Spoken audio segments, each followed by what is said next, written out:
Agora que você já sabe como agir numa visita, você precisa saber como gerar uma proposta. Então o tema da aula agora é como gerar propostas. Assim como a problemática de gerar visita não está em você argumentar e pedir para que o cliente faça uma visita, para que você gere uma proposta, você não deve fazer a visita, olhar para a cara do cliente e falar: e aí, vamos fazer uma proposta? Por mais que você já deva ter feito isso, assim como eu já fiz, principalmente no começo da minha carreira, isso pode te prejudicar, porque o cliente ele vai entender que você definiu a compra para ele. E não foi ele que teve a decisão. Então, deixar essa decisão para o cliente é super importante para quem quer dominar a geração de propostas nas visitas. E é geralmente na visita a definição do cliente. Ele está lá, ele gostou do imóvel, ele se estimula ali, mas não necessariamente naquele momento ele vai enviar a proposta. Então, eu vou deixar dois tipos diferentes de clientes para a gente estudar. O cliente número 1 é o cliente que vai gerar uma proposta porque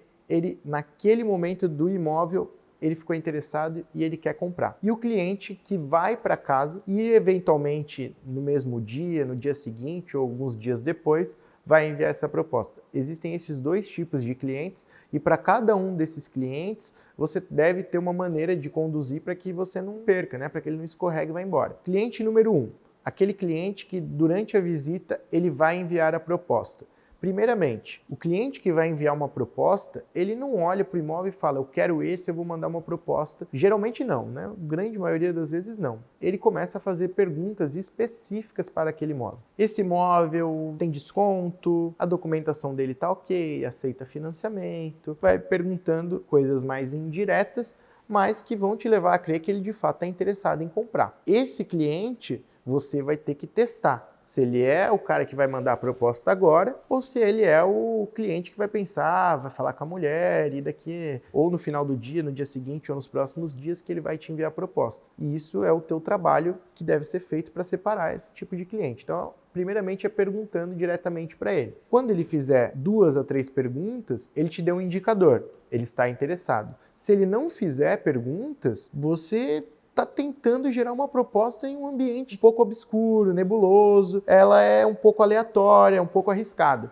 Então a grande sacada é você ter o feeling de entender se ele realmente está interessado. E o interesse parte de perguntas específicas, perguntas diretas sobre temas como valor, documentação, características da vizinhança, se pode cachorro, alguma coisa assim. São perguntas que só quem realmente já gostou e definiu vai fazer. Se ele está lá olhando o imóvel, não fez nenhuma pergunta, a probabilidade dele mandar uma proposta ali é muito pequena. Agora, se você sentiu o interesse dele, você tem que perguntar. A partir do momento que as perguntas do cliente vão avançando, ele vai te abrindo a possibilidade de estimular ele a enviar uma proposta. Então, vá fazendo também perguntas indiretas para ver se ele está totalmente interessado. A primeira pergunta que eu costumo fazer para o cliente, depois que ele me fez 2, 3 perguntas sobre aquele imóvel: olha, eu vi que você perguntou sobre isso e tudo mais, esse imóvel é o imóvel que brilhou teus olhos? Gostou desse imóvel a ponto de futuramente a gente colocar ele no hall de imóveis que a gente pode mandar uma proposta? Pergunta, deixa ele definir. Agora, se você falar para ele assim: olha, esse imóvel é muito bom mesmo, ele é o melhor preço, ele é ideal e tal, se você não mandar uma proposta, vai vir outro cliente. Se você vier com essas histórias que geram escassez e urgência, a não ser que seja uma história real, que realmente ela tenha sentido, o cliente vai perceber. E ele pode escorregar, é como um sabonete. Se você apertar demais, ele pode escorregar. Ter cautela e delicadeza nessas perguntas para ver se durante as respostas ele vai direcionando a pergunta para uma proposta, vai dar daqui a pouco uma abertura e você vai dizer: olha, pensando nessas perguntas que você me fez e com as respostas que você me deu, interessantíssimo a gente enviar uma proposta de forma célere para que a gente não perca essa oportunidade. Você vai dizer que é importante enviar uma proposta para não perder a oportunidade. Você não vai falar: vamos fazer uma proposta. E aí, se ele achar que é importante, ele tem que definir. Então, o cliente, em cada momento, nessa visita ou às vezes numa reunião do escritório, perceber que é você que está direcionando ele para tomar a decisão, que é você que está dizendo o que é bom para ele tende a ficar na defensiva. Agora, se você ir jogando a bola para ele, perguntando e dando clareza para ele de que aquele é o melhor negócio e ele definir, ele vai enviar a proposta. Então, o cliente que está quente, ele sai da visita e você já sabe que ele vai enviar a proposta. E o cliente que fica na dúvida, ele fala que ele tem que conversar, que ele vai para casa e tudo mais. Durante esse cliente que se interessou e quer enviar a proposta, o que você deve fazer? Primeiro, velocidade. Vem da emoção. Então, muitas vezes a gente define algo que a gente quer comprar pelo calor do momento. Então, ele está lá no ambiente, está com você e fez algumas perguntas que definem que ele é um comprador, você tem que ter celeridade no processo de envio de propostas. Geralmente, já deixar ela pronta antes da visita, já deixar os nomes dele ali separados, as características que você vai precisar colocar do imóvel também separadas, para que, eventualmente, surgiu a oportunidade, está a poucos minutos de distância uma proposta para ele assinar. Outra coisa, na hora de gerar uma proposta, é muito importante que você pergunte para o cliente, essa proposta, ele falando sim, a gente vai fechar na hora?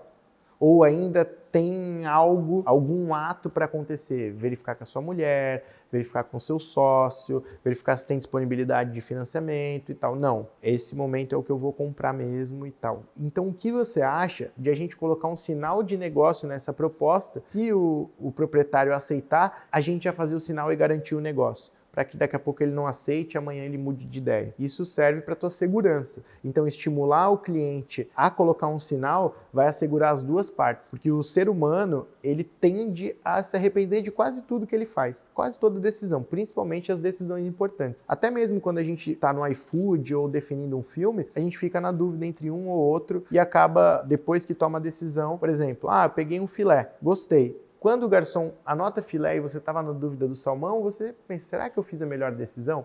Nesse questionamento, se você achar que não fez, você pede para o garçom. Na verdade, eu vou trocar. Eu não quero filé, eu quero peixe, salmão. Essa possibilidade você não pode dar para o cliente. Então, deixa ele se sentir primeiramente seguro de mandar aquela proposta e fala, essa proposta é quente, se ele aceitar a gente vai fechar, tem algum ato para ser feito depois, um dinheiro, alguém para confirmar? Não, vai ser feito. Então traga o arras para a proposta. Se ele é um cliente que vai mandar a proposta depois, é muito importante que durante todo esse lapso temporal da visita a ele pensar até a proposta, você mantenha contato com ele. É claro que não pode ser de forma chata, mas mantenha contato com ele. Se ele ficar um dia, 2, sem contato contigo, ele vai esquecendo, a motivação, a emoção e os anseios que levaram ele a enviar aquela proposta vão morrendo. Então, observar essa constância de relacionamento depois do interesse em proposta, para que esse interesse não morra, né? E ali, em 1 a 2 dias, vai enfraquecendo e quando ele for mandar uma proposta, às vezes a proposta não vem nem tão boa quanto ela viria. Então, princípio básico, deixar o cliente tomar a decisão da proposta, fazer com que essa proposta seja uma proposta formal, geralmente com um sinal de negócio, para que no aceite você já tenha concluído a sua parte até ali, que é encontrar o imóvel ideal e chegar no preço e na negociação que os promitentes têm interesse. E depois disso, você vai dormir um pouco mais tranquilo, você vai seguir para a parte burocrática, para a elaboração do contrato e tudo mais, com um pouco mais de segurança, porque tem um sinal de negócio ali que está blindando uma eventual desistência de uma das duas partes.